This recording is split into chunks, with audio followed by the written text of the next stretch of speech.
Well, I'm Caroline, and I've seen so many times people in distress not being respected or recognized. I first heard about mental illness from my grandmother. She was the one who emptied the wastebaskets in the rooms of people who are incarcerated in the mental hospital in England. And she found that many husbands were putting their wives in the hospital so they could have an affair with their woman friend outside. And women themselves were stuck in this hospital because nobody knew where they were. Their husbands had done it, and their own parents didn't know what had happened to them. So my grandmother would get the addresses of a sister or a brother or someone like that and let them know where these women were. And then they would come to the hospital and rescue them. So these stories, I heard many stories about what was going on in this hospital. And I suppose it's not surprising that I've been working in the field of mental health and particularly emergency service work, because I heard my mother talking to many people in the home, and my father had a real passion for changing the whole medical system. He wanted all doctors to be trained with holistic education, so they'd see the patient as a total person. So I'm not surprised that I've spent most of my working life involved in the field of mental health, whether working in a family center or for a mental health agency. I want to talk to intuitive people in this delivering services in the mental health system right now, people who know that the current mental health system is wrong. I want all people who are interested in dealing with people in distress in a nonviolent way to really see how I've actually managed to work in a compassionately and caring way without resorting to the violence that I so often have seen. Every single person there has a still point inside where communication can be possible.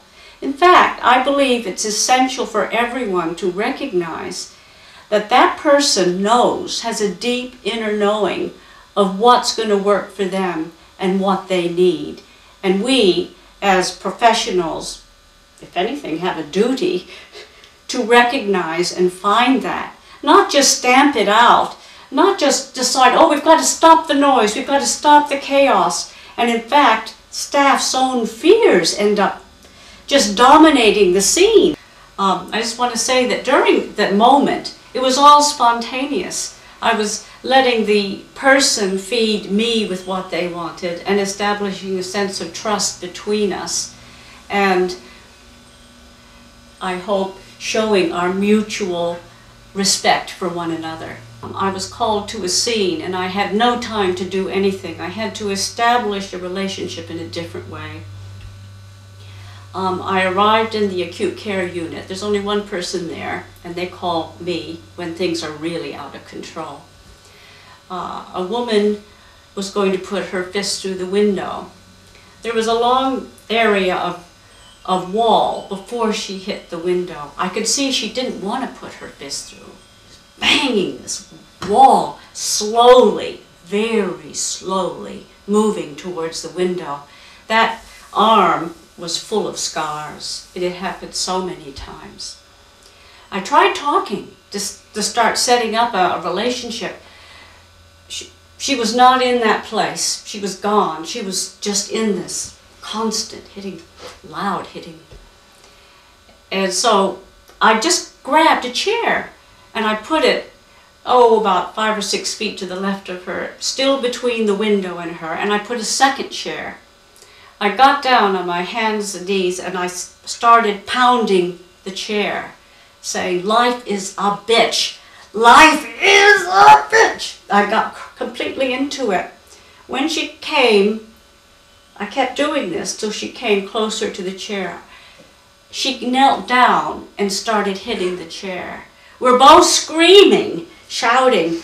Now, this looks very bizarre to any health professional. We're shouting and yelling this life, you know, all the words. And finally I got tired. She had huge energy, but if I had to stop, I said, I can't do this anymore, I'm too tired. And she stopped too. And suddenly it was all over. The other one is, I'm called to a little 25-bed country hospital.